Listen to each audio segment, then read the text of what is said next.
How to change a 2006 3.5 liter Malibu starter and oil pressure sending switch. I think I have a bad starter. When I turn the key, nothing happens. There's no clicking. The headlights are nice and bright. I don't think it's the battery. So let's get started. So I have to coast my car down the driveway into the backyard. So I have to move my trailer, and I have another car I have to put a battery in and move that out of the way. Everything's been moved out of the way, so I'm ready to start.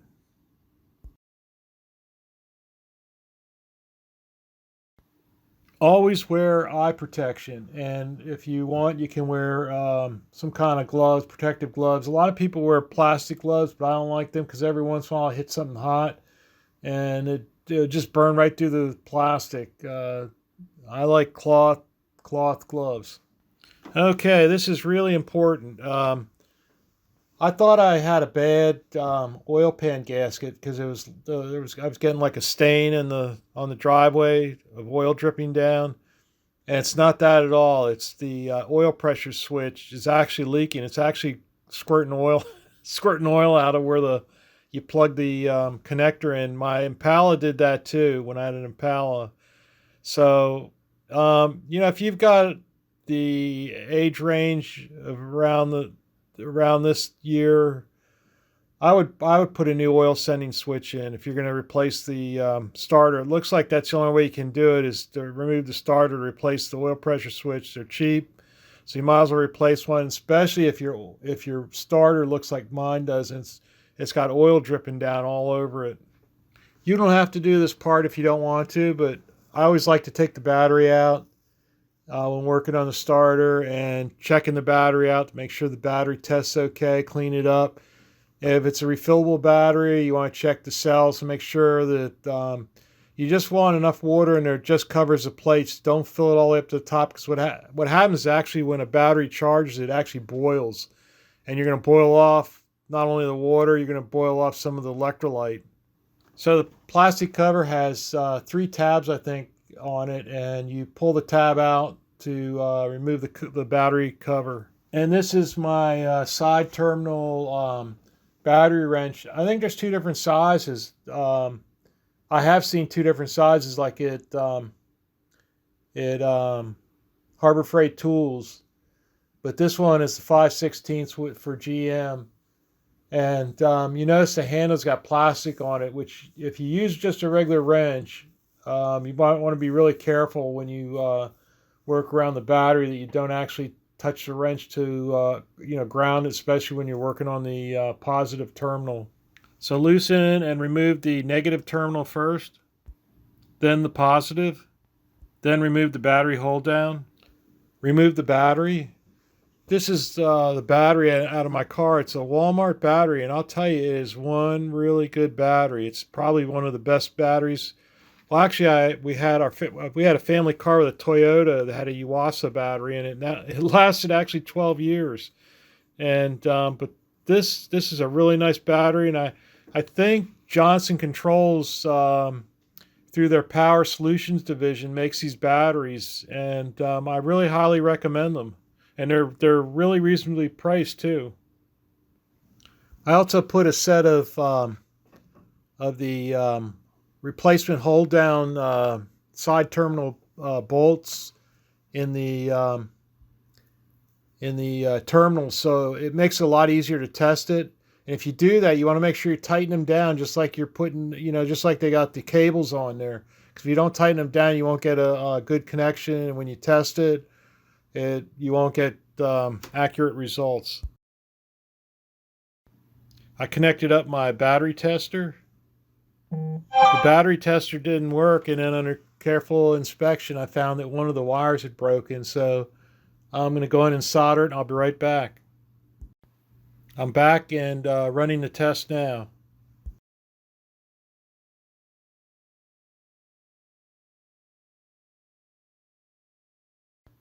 And the battery tests good. I jacked the car up and I put jack stands under it, and I chalked the the back wheel. You always want to make sure you put jack stands. You never want to get under a car with just a hydraulic jack supporting it. Here's the new starter I got from Rock Auto.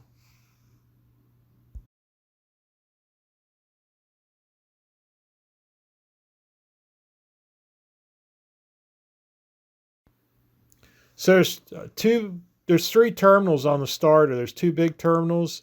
The one at the top's the one that has the two cables connected to it, which one of the cables goes, I think it goes directly to the main power bus for your battery.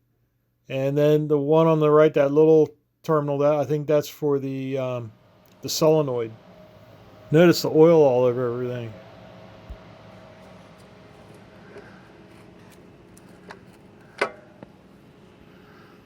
Go ahead and remove the nut off the top terminal, and also the nut off the bottom terminal for the solenoid.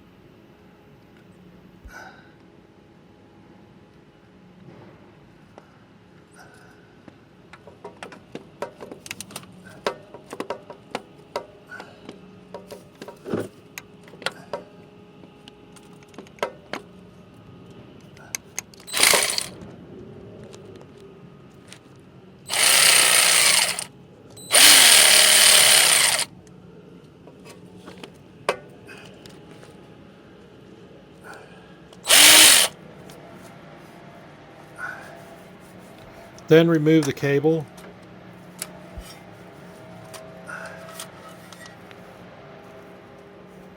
Then remove the wire that comes from the starter switch to the solenoid.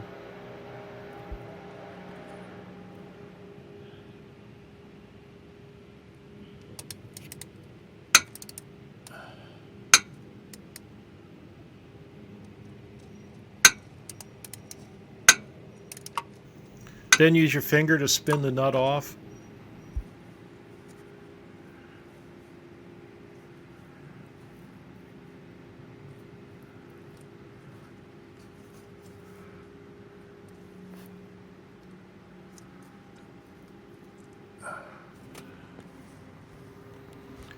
Next, you want to take off the flywheel cover plate.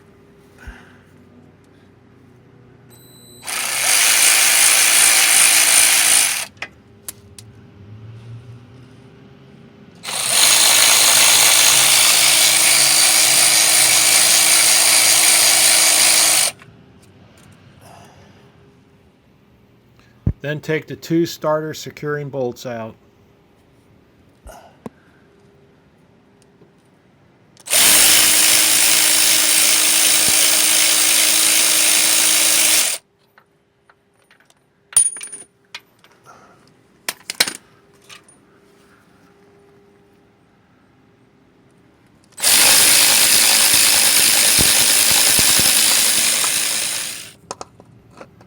I discovered there's actually two cables you need to take off the top terminal.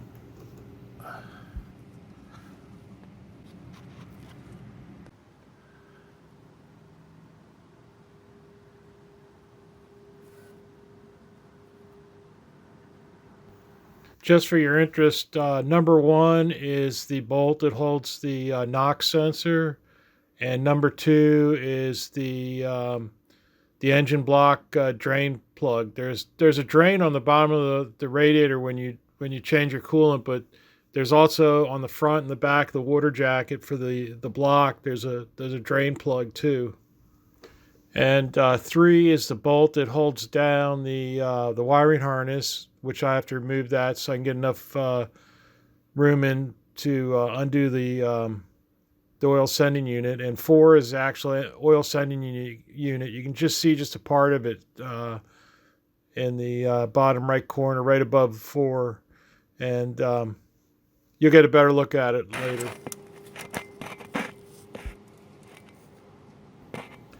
This is the oil sending unit, and you can see that there's like a little latch on the bottom right, and there's like you can see it comes down, and then there's a tab where it bends up. You just grab that with your thumb or a finger and just lift it up just a little bit, and there's like a little piece of like a plastic that goes through the tab there, and you just lift it up over that and just pull the connector off, and it's got a weather pack around it. So sometimes they're a little difficult to get out and to get back in again.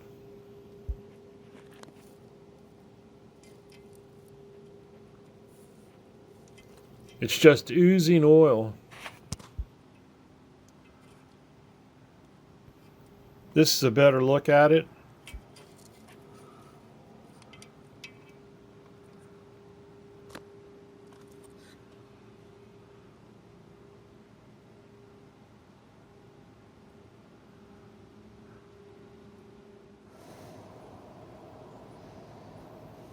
This is a universal oil sending switch unit removal socket. Unfortunately, there's not enough room in there for me to use this, so I'll have to use a box end wrench.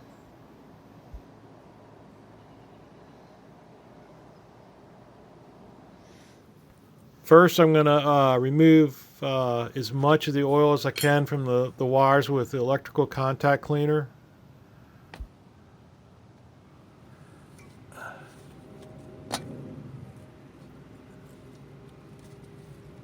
I removed the connector, and there's just oil dripping right out of it.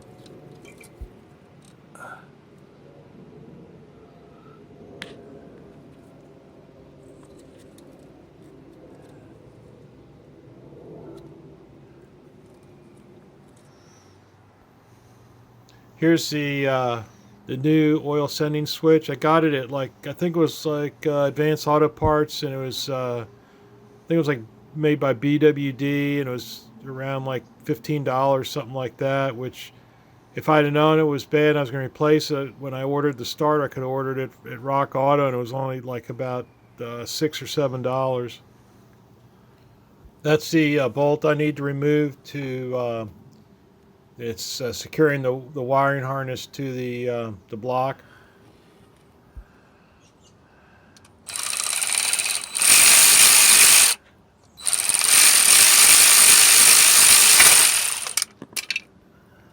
I'm going to break the oil sending unit loose from the block with the 26 millimeter wrench, and then I'll just unscrew it with my hand. Here's the bad oil sending unit.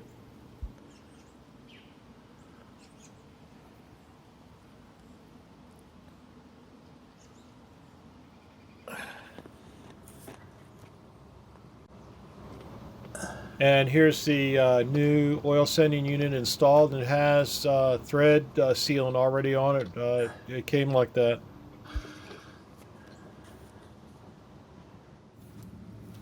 It's a good view of the lock tab for the wiring harness for the oil sending unit.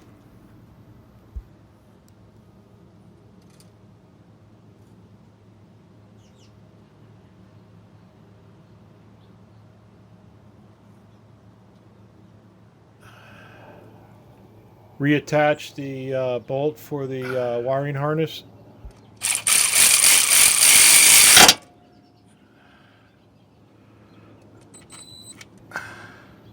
Install the new starter and the two mounting bolts. And I'll remind you that you're putting two steel bolts into aluminum threads, and it's really, really easy. You can cross thread them. So maybe this might be a time before you do this. Maybe it might be a time to go in, get a sandwich, or just walk around a little bit. Make sure you're not rushed when you do this whole job. But if you cross thread them, that's that's not good.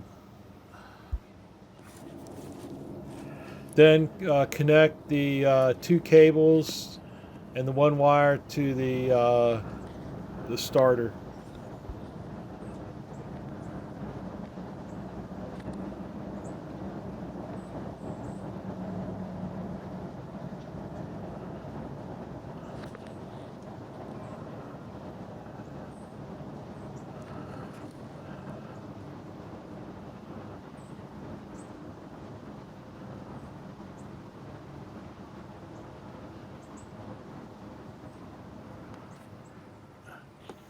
Put the terminal bolts on, and the starter is back in the car. It's time to test it.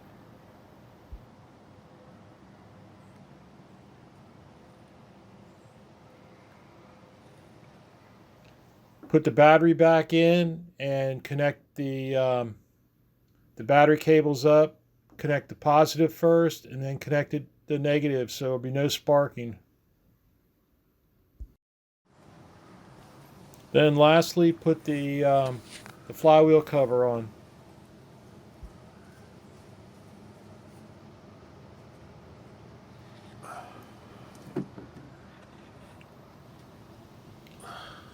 Take the jack stands out from under the car, lower it, take the chock in front of the wheel, and go ahead and start it up.